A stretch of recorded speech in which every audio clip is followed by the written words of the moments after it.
Hello.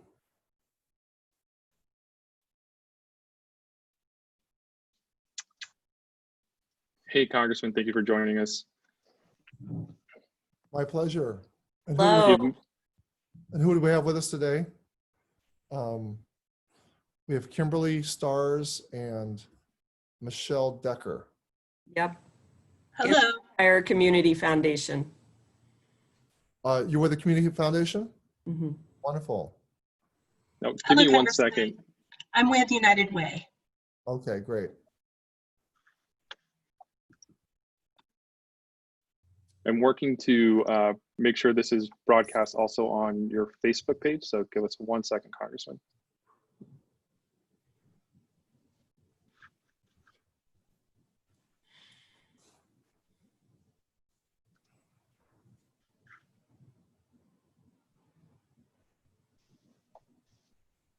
Kimberly, do you know which of us is going first? Just I believe you are, Michelle. all right.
Hi, I'm Rafael Elizalde, the District Director for Congressman Mark Takano, and thank you for joining us this afternoon for our grants webinar.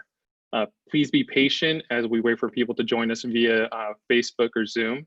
If you have any questions, make sure you submit them either in the comment box or in the chat room, and we'll make sure we ask them all or answer some of these questions after the presentation. Right now, I'm going to ask Congressman Takano to join us so he can say a few words.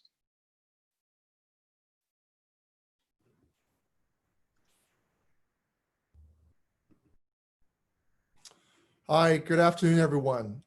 Thank you for joining my grants workshop.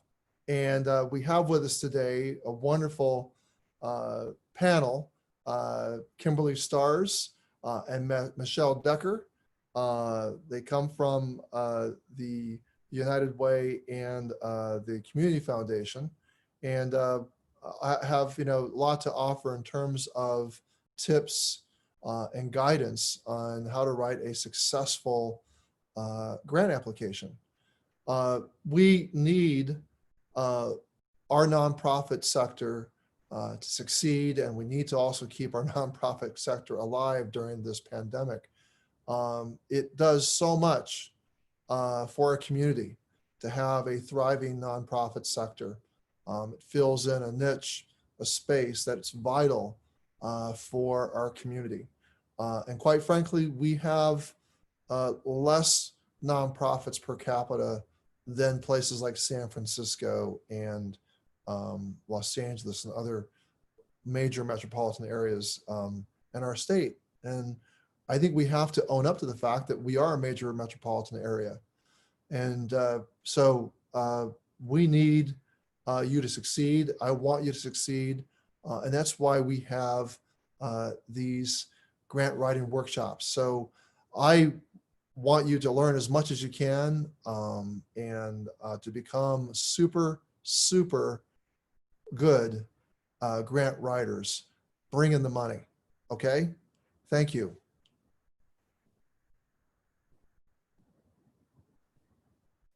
Thank you, Congressman. So now I'm going to invite Ms. Michelle Decker to join us.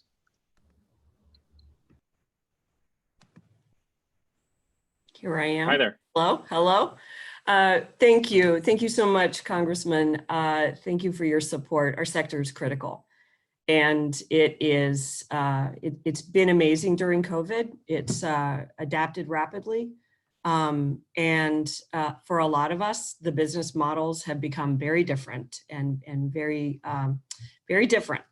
And I want to especially thank you for including nonprofits and helping us be included in the CARES Act and in PPP, and for your support of that, because it has been an absolute lifeline. And I've recently heard about organizations that are getting their emergency, injury, disaster loans, their EIDL loans, and the PPP is continuing to flow in. We know it's been a really imperfect world, so thank you for having us here today to share what we know about our nonprofits and about the resources out there.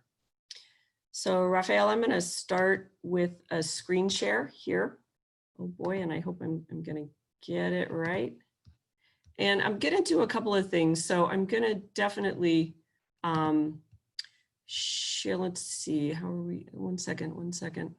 We had this, didn't we?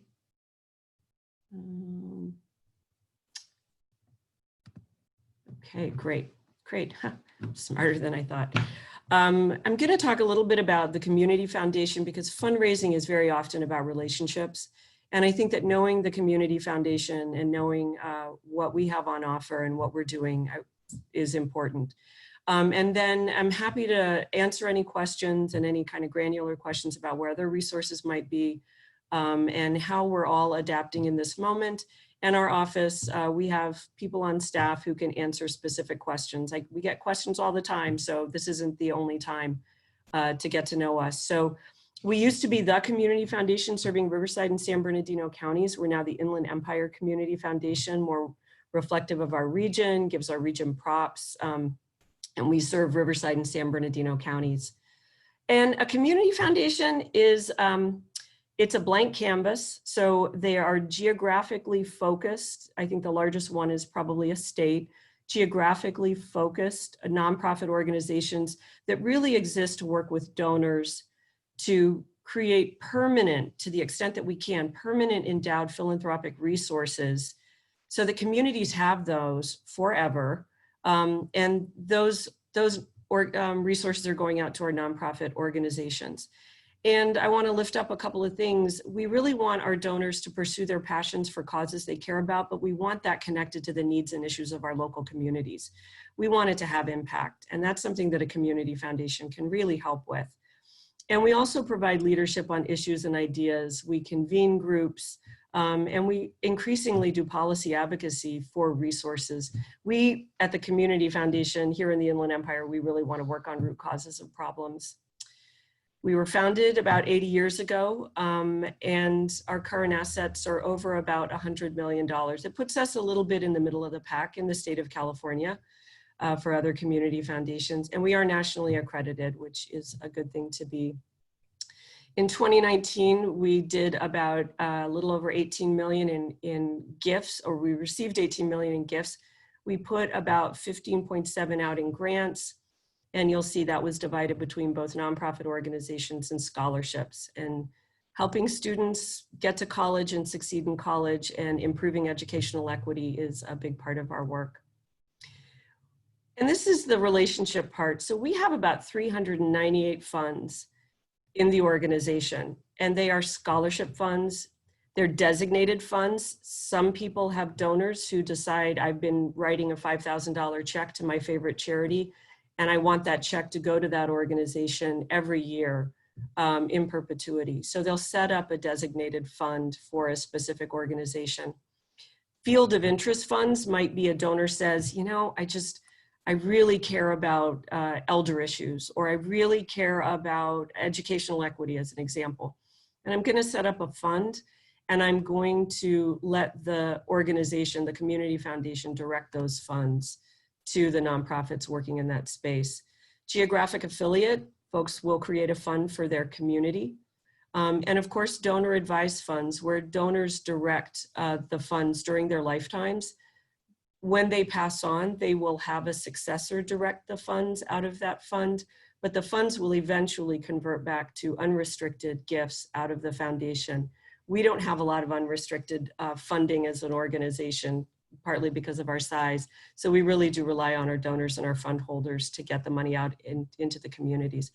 And then agency funds, sometimes nonprofits decide they want to have an endowment, and they'll come to us and work with us.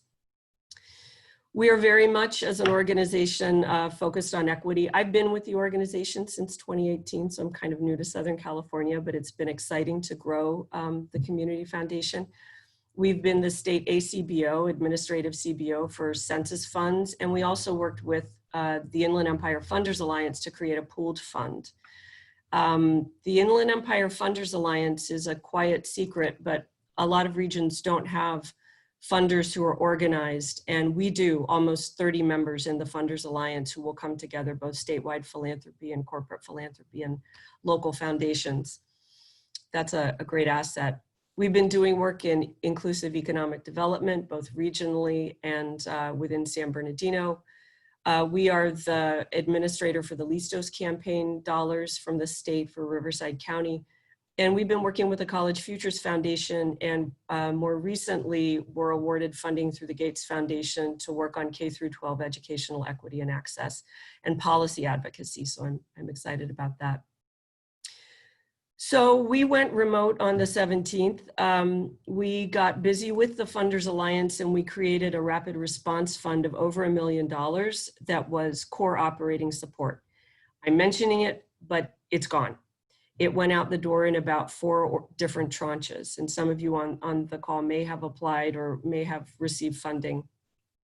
We created the Inland Empire COVID-19 Resilience Fund because we wanted a fund that small donors could give to. And that fund has topped about 600,000, and there's probably about 200,000 left in it. And that fund is doing a few different things. And I'll talk about that in a second.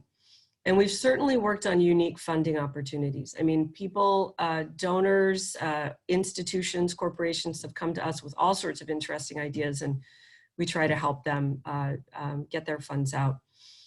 We've partnered with the University of California, Riverside Center for Social Innovation, Karthik Ramakrishnan, to produce weekly webinars and a website called iecovidresponse.org. There are resources listed on that website, and we do updates on regional funding every week, as well as updates from, we try both counties and the state.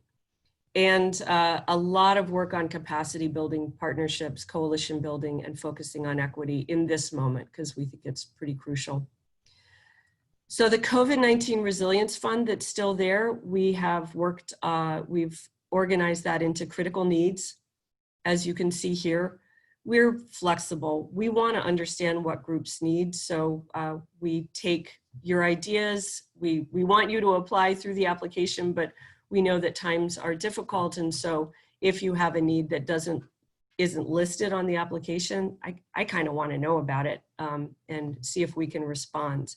But primarily, we've known that the critical needs, there's still tremendous pressure, and housing and shelter are going to be continued pressures. Technology adaptation, up to $10,000 if you are doing remote programming, if you've needed to relocate your staff, that is an opportunity within this grant cycle. And also financial planning and restructuring, because the money isn't always the answer. Sometimes it's about figuring out your strategy to survive, switching up your business model, thinking about mergers and partnerships that will help you get through. So we made that possible in that fund as well. And through some advocacy, we're delighted that the Board of Supervisors in Riverside County allocated $5 million for nonprofit assistance grants. I call them nonprofit business assistance grants because I'm always trying to reinforce that we are businesses too. We're 5% of Riverside County's GDP. We are 10% of San Bernardino's. And that's from a nonprofit report that was produced by UCR's Center for Social Innovation. So we know we're important to the economy. This rolls out July 1st, and it is just business assistance. And I will say, and this goes to what Congressman Takano has done for us with the CARES Act and PPP, that application was so simple. Grant makers have worked to simplify their applications, and this will be a very simple application and a simple report back if you are eligible. We are including C3s or C6s as well as C3s because C6s were left out of the CARES Act. We're still working through this with the county.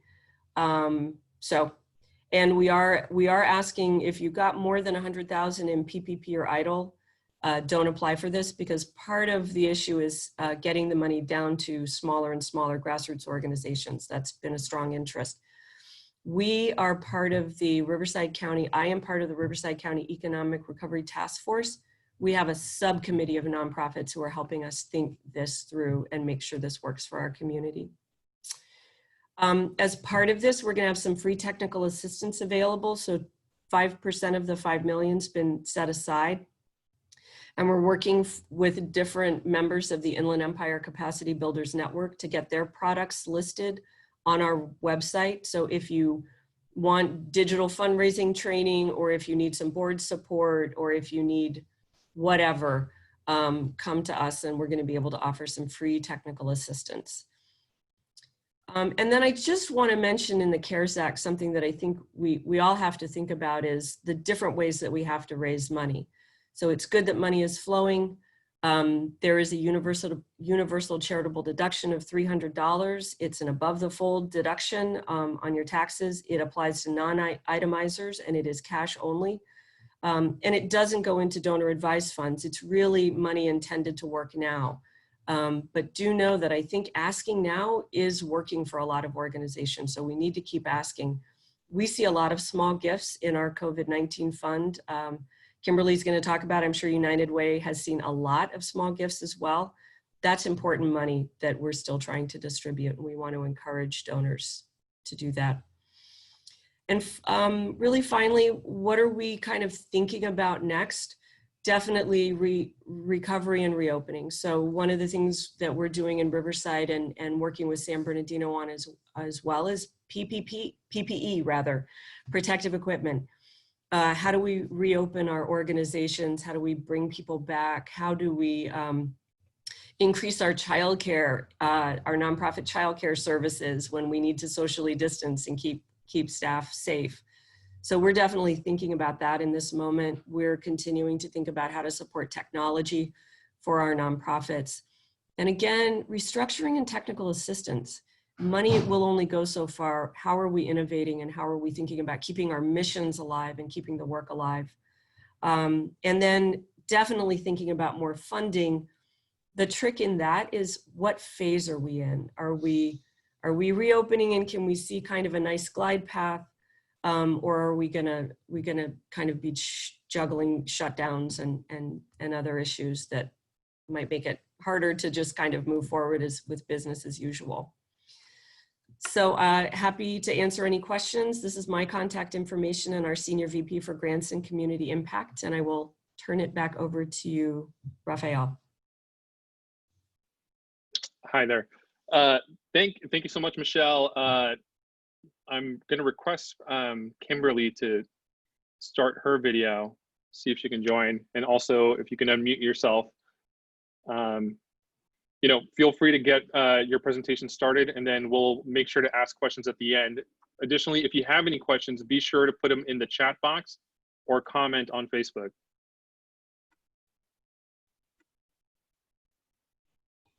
Great, thanks so much. I'm really grateful to Congressman Takano for this invitation to talk about the work that we've been doing, and especially grateful for all of his advocacy for the CARES Act and including nonprofits. It's really just been wonderful to see local leadership uplift our nonprofit community. And I want to thank Michelle for her wonderful presentation. I learned a lot. Thank you. And I want to thank her for the support that she's offered to us at United Way during these times. So thank you for that. It's so wonderful to have great partners. So friends, I'm Kimberly Stars. I'm the Chief External Affairs Officer for Inland Southern California United Way. That might not be familiar to you just yet, but you're one of the first to know about our name change that's come as a result of a merger with our friends in San Bernardino County at Inland Empire United Way. So that is going to be official in July, but you heard it here first. So I'm going to talk to you about our COVID response. It's a little bit different from what Michelle talked to you about. I'm going to be sharing with you about the way that we responded specifically as a United Way to the pandemic and how we adjusted our operations and how we pivoted, I want to say extremely quickly, and changed really the scope of our entire work to actually assist our community where we felt like it was the most necessary right now. So there's a lot on this screen, and I apologize for that, but I wanted to make sure that I covered all of the things that were different and that changed during the pandemic. So United Way, Michelle kind of alluded to this, we raise our money significantly.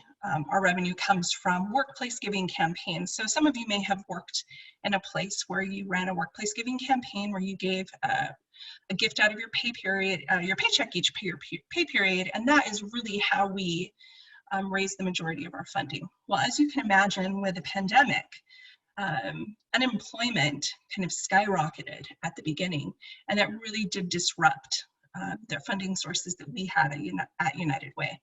So we really had to do some reassessment of, how are we going to continue the work that is so necessary for our community and really keep our agency open. So our first priority was obviously staff and client safety. We have recently kind of joined forces with Community Connect that runs the 211 call center for Riverside County. And part of their services and programs have been the alternative sentencing program. So we were having folks that were coming into our office every single day and learning how to manage that and making all of that remote, keeping our staff safe. I'm sure many of you experienced this same struggle. So we were able to get all of our staff remote. I believe the date was March 15th. And then immediately thereafter, we opened the Inland SoCal COVID Response Fund for applications. We had not raised $1 for this yet, but we knew that the need would lead any funding that we would be able to receive. We did this in conjunction with Inland Empire United Way, and we've also looped in some of the other United Ways in the region. We felt it was really important for us to work together to respond immediately to our community's needs. Instead of trying to, us do our own thing in Riverside County, them do their own thing in San Bernardino County, and to just not really be aware of what was happening on a regional level. So that was one of the first changes that we made. And then we began a very aggressive fundraising campaign. Thankfully, our relationships with our corporate partners really came in handy for something like a global pandemic.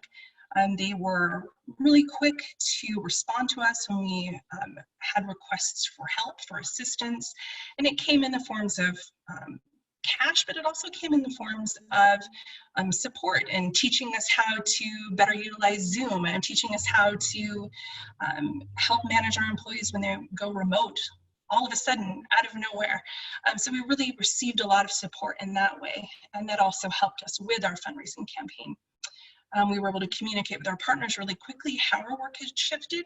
We had immediately stopped our outward-facing programs. We canceled our gala, canceled any gatherings that we had with people's safety in mind at the forefront of that. And really communicating with everybody up front about that was very helpful to avoid confusion. Amidst all of this, our 211 was activated by both the county and the state of California, so we had an almost 400% increase in calls to our 211 call center. And those calls come from the public, and it is an information referral line. If you're not familiar with it, I can send out some information about that as well. But our 211 was activated in order to answer and direct calls away from emergency services. You can imagine how overwhelmed the 911 system would have been, or hospitals or doctors' offices at the beginning of the pandemic, even throughout. So our 211 call center has been designated as a place for non-medical information for the pandemic. So where can I get tested, and what are the current orders for face masks, and any of those other types of questions that the public had. So you can imagine with a 400% increase in call volume, we had a significant an immediate need for increase in staffing. So we were able to leverage our relationships and our partnerships to really bring in the funding that we needed to be able to continue to offer that service to our community. So we were able to be just very flexible and successful with our fundraising at the beginning and throughout this pandemic, and have been very successful in raising money for COVID response. The funding that we've raised for COVID has been split into two sections. One is for 211 assistance, and to make sure that our 211 centers in Riverside County and San Bernardino County are both funded and well equipped and have the technology that they need. And then the other half was for individual assistance. So we've been able to help just about 1,000 people with gifts of assistance who have applied and let us know that they've had hardships through the pandemic, lost a job, or reduction in hours. And we're really proud of that, and we're really grateful for our funding partners for making that possible to us. And then along with that, it was kind of like a snowball. Once people heard that we were doing this work, they wanted to join together and join forces with us to move it forward. So we have this City of Riverside Microenterprise Grant Program. It's a grant program specifically for small businesses within the City of Riverside with 5 or fewer employees. And all of the employees, including the owner, must be low to moderate income. So the application is on our website. You can go there, you can check it out. We have staff working on this around the clock. I'm happy to help you get that assistance if you qualify there. And that is a grant up to $7,500. And then we've got the newly minted County of Riverside Rental Assistance Program through the CARES funding. And thank you so much again for that. And making that possible for us, Congressman Takano. And this is a $20 million gift for Western Riverside County for folks who have experienced hardship and financial hardship through the pandemic. The income limits are different than what they would be for any other programs like this, and the main qualifying factor is financial hardship because of the pandemic. That is in partnership with our friends at Lift to Rise. Shout out to Heather and team, Heather and Sally, thank you so much for their work.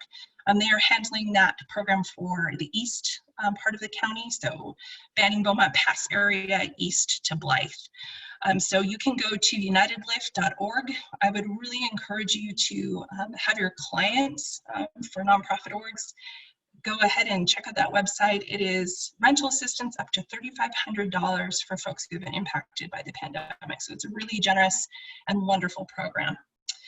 On top of all this happening, we've managed a three-way organizational merge while responding to COVID. So Community Connect, Inland Empire United Way, and United Way of the Inland Valleys coming together to form Inland SoCal United Way. I'm really proud of our board and our volunteers for really making that happen. That is the smartest decision for our community right now.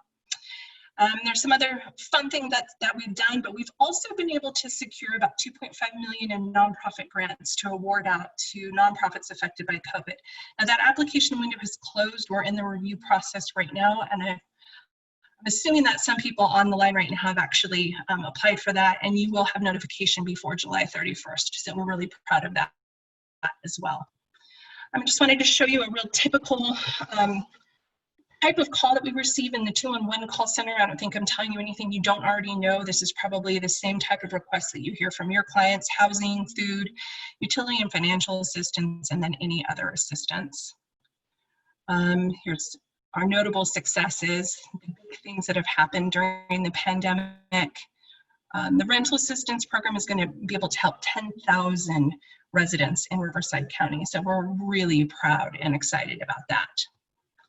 Moving forward, rebuilding and resiliency is our message for Inland SoCal United Way, likely for the future.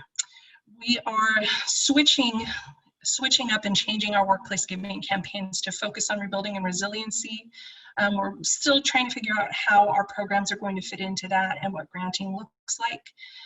But we know that Inland SoCal United Way is going to be able to better manage anything that comes at us in the future because of, going through this crisis and coming together to work towards doing what's best for our community. We're really looking into more public-private partnerships like the Micro Enterprise Grant Program and the Housing Program, and to kind of leverage the strength of United Way and also of our government partners.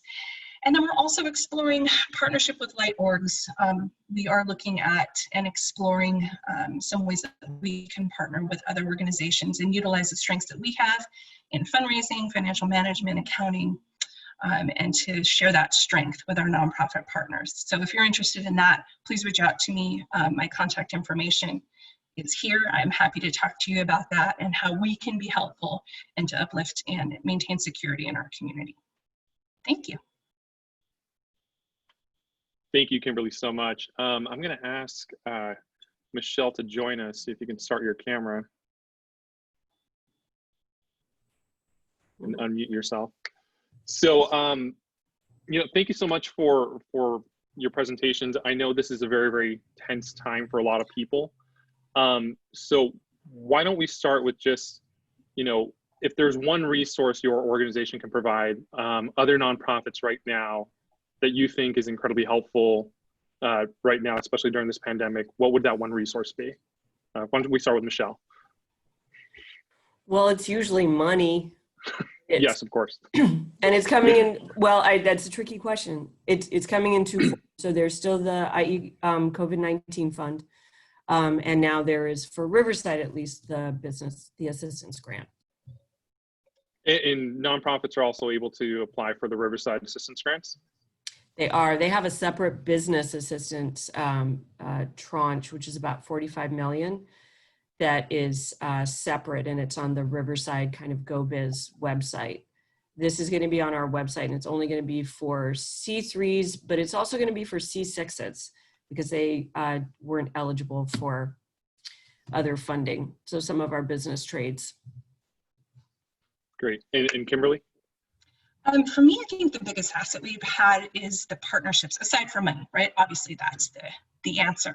But the partnerships that we've been able to develop and coming together in unusual ways to kind of share skills and share strengths, and kind of that elimination of that competition that often exists with nonprofits, that's really been something that's moved us forward. So I want to remind our audience, like, you can submit a question either via the chat or the Facebook Live. But we did receive one question. You know, are there grants available for nonprofit theater groups struggling to stay alive during this COVID-19 shutdown?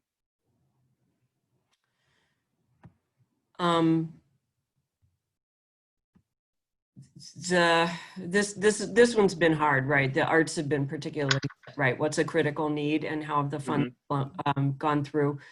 So for the Riverside County Business Assistant, yes, I know San Bernardino had a storefront business program that was inclusive of nonprofits with a storefront.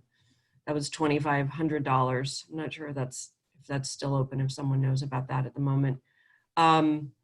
Californians for the Arts are probably the best resource to understand what money is coming down potentially. And I would check on their website. Or with San Bernardino Arts Connection, the Arts Council, Jennifer Kane, or the Riverside Arts Council. Excuse me. So what about resources for all volunteer nonprofits, those that might have had their major sources of incomes like canceled due to COVID-19? So I'll take this one quick. First, Michelle, and obviously jump in. This is absolutely kind of where I was talking about with partnerships with like organizations. I had a conversation yesterday with a wonderful small volunteer-run nonprofit, and they were really looking for, you know, how do they grow without having professional staff? Like, what do they do? And, you know, they can't have their events. And this is where I think maybe United Way can be helpful with some of those partners. As far as granting, maybe not so much with grant funding, but maybe there's an opportunity for us to be helpful to you in fundraising support and some accounting support, kind of those structural things that give you that basis that you can leap off onto doing the work that you do best. So I'd be happy to have a discussion with whoever asked that question about how we can be helpful there. Thank you. Yeah, that's a great answer. And I'm feeling awkward because I keep talking about Riverside and I don't like that, right? So it's great, but in the whole IE, so San Bernardino and Riverside are doing reopening and recovery very differently. And funds are flowing differently. But in Riverside, there is organizations that are eligible 501c3s, even if they do not have staff, would be eligible for the business assistance. Separate from that, the technical assistance will be available regardless of whether or not you apply. So we're going to put the technical assistance out on the street if that is helpful.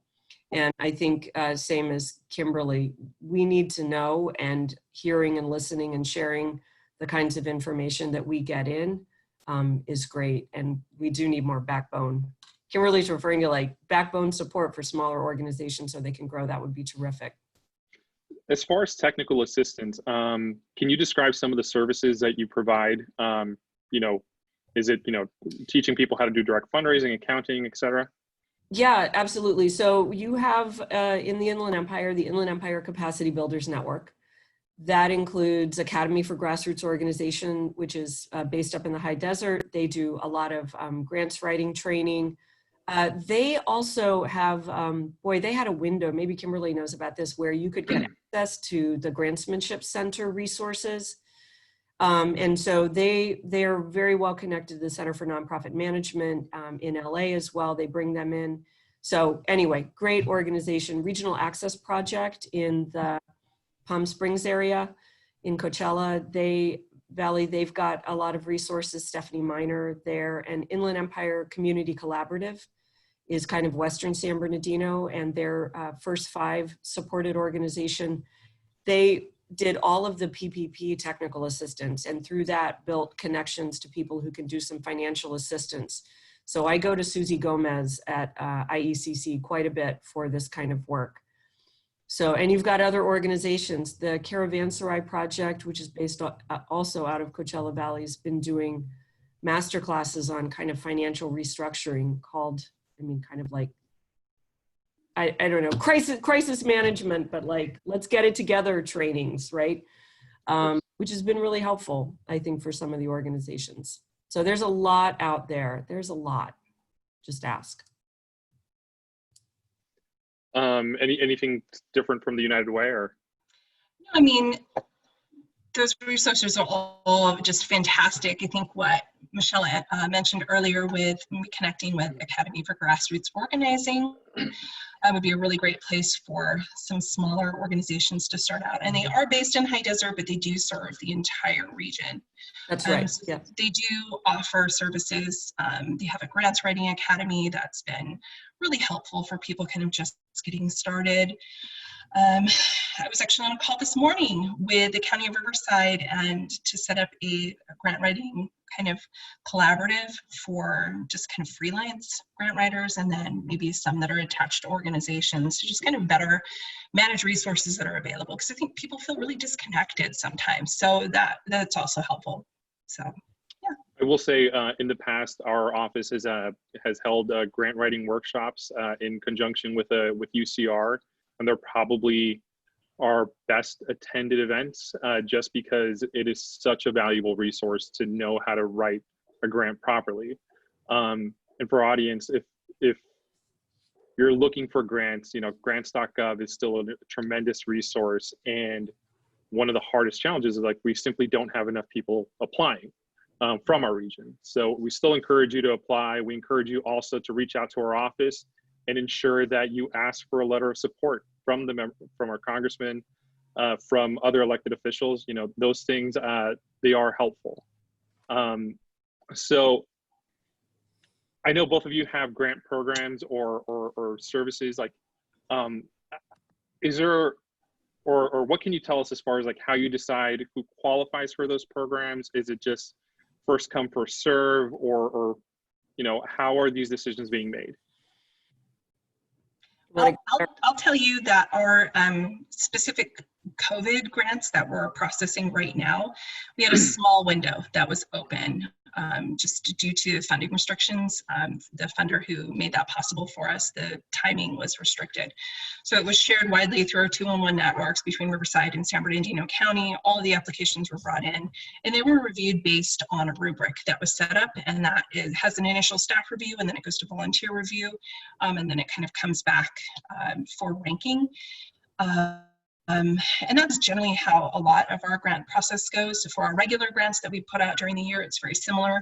Staff reviews for completion, accuracy, all of those great things. And then it goes to a volunteer panel. That panel brings recommendation back to our community impact committee. Community impact committee, that's all volunteer, makes that recommendation to our board of directors, and our board approves funding. So those are our kind of two processes that we have for grants. Very thorough. Yeah, and it always depends a little bit on the donor or the source of the money. It's always be a little bit different. So for the Riverside County nonprofit assistance, it's going to be a very simple checklist, and it's really going to be a verification process. And it will be primarily first come, first serve, but we will be sharing information with supervisors, and we will be making sure that we are reaching smaller organizations, organizations led by people of color, right? Organizations that haven't benefited from other resources.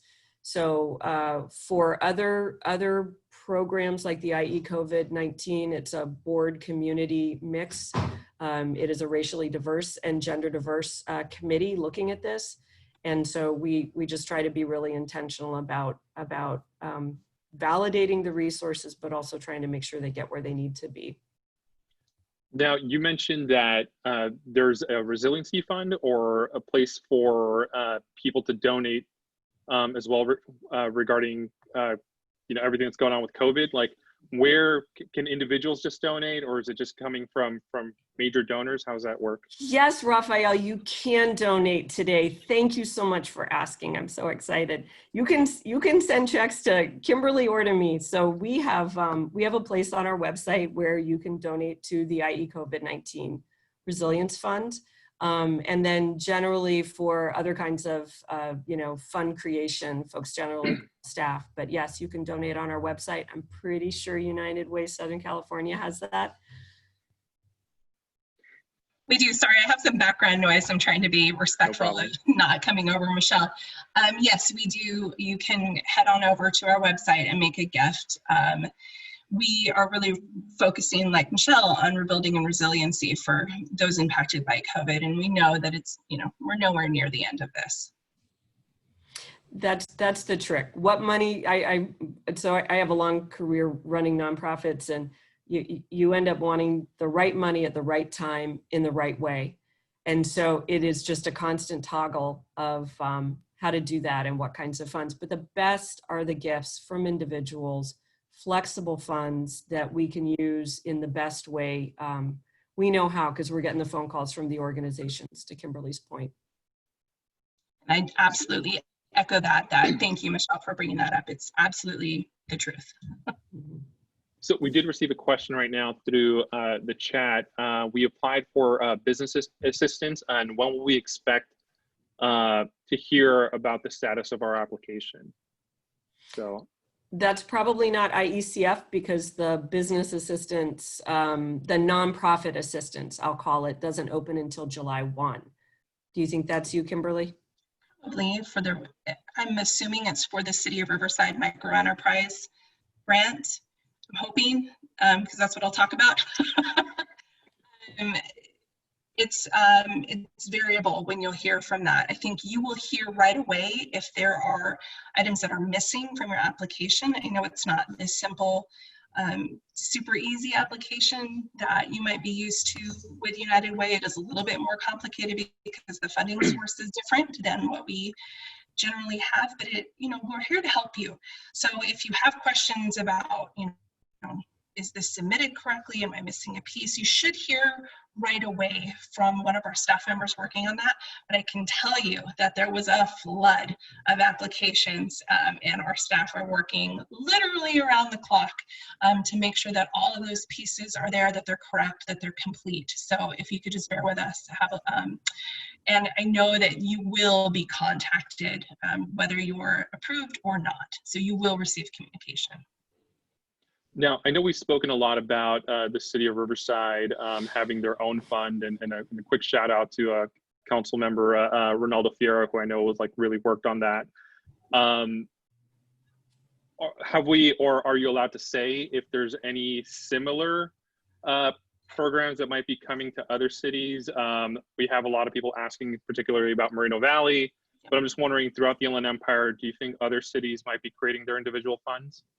So like I said earlier, kind of when the ball gets rolling, it picks up more along the way. So there are other conversations happening. I'm not able to say with whom yet, and not because I'm trying to withhold information. It's just we don't want to get people excited and then it doesn't come through. So those communications are happening throughout the region, and we're really trying to make that happen and push that forward for folks. And I would say anything that's countywide, or that's probably at for a lot of the sources at United Way, or for sure at the Inland Empire Community Foundation, they're going to be regional. So maybe not targeted to Moreno Valley, but we are funding Moreno Valley organizations for certain.